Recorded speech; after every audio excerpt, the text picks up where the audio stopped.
คนนั้นถอดนี่ไอ้ตรงนี้เด็ดตัดนี่อันตราย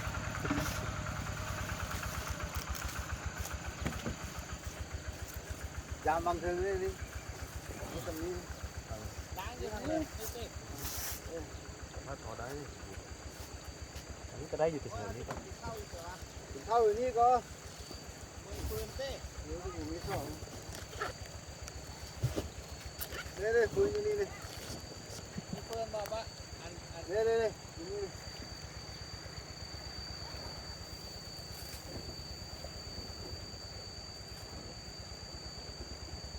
ต้มนี่กินแล้วอย่างไปให้มันพุ่นท้องเลย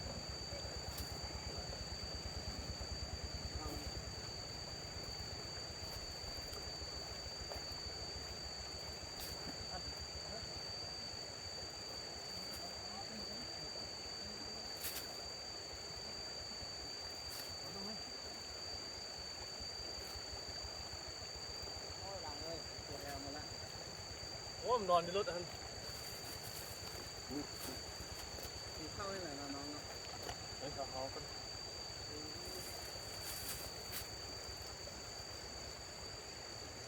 เมื่อกี้นะมอน ล้างนี่เลยสำนี้เลย นี่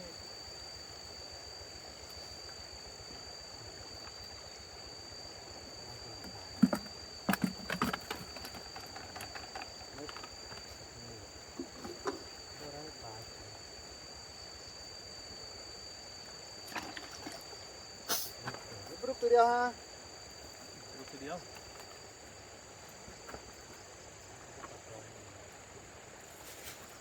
จัดข้างลงมาบ่อยทราบนะตายทำเนี้ยเติมทางว่ากันได้น้อยเดียวนะเนาะทั้งฝรั่งจับมา ประหลาด ปานเดี๋ยวพยายาม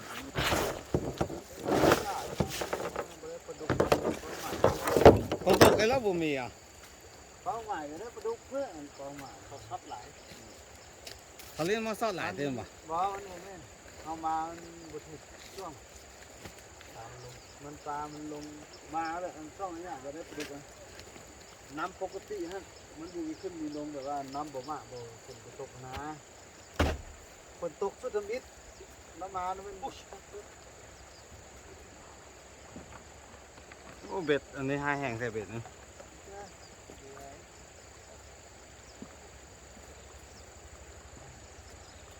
เยอะนิ่มมากเลย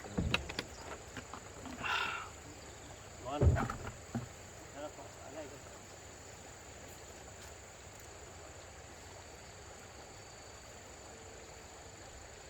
ลงมาสิเอี้ยไม่ยังน้ำขอ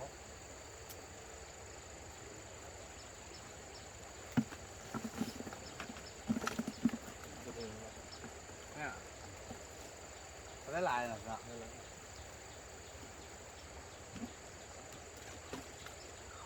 ไปลูกมันตัวได้แต่ห้าโอ้มืดป้าเอาเสื้อไหมเครื่องนี้จัดเสื้อดีงามไหมเบ็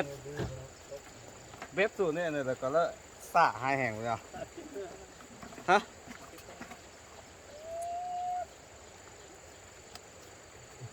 มันเยอะมาก เอามาซ่อมเลยหายแห้งอันนี้เราไปได้เฮ้ยเรียกมา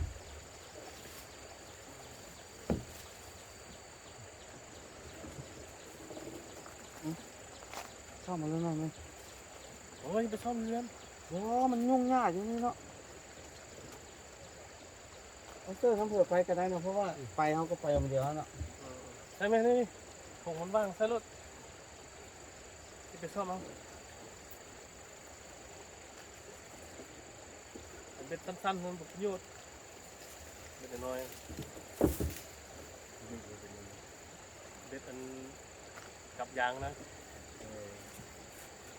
สั้นๆนะ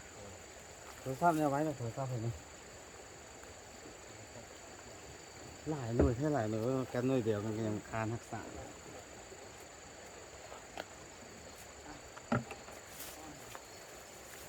นี่ถ้าจับจะเอาไปกินยุ่งงานเท่านั้นเลยเอาออกแต่ตรงยาง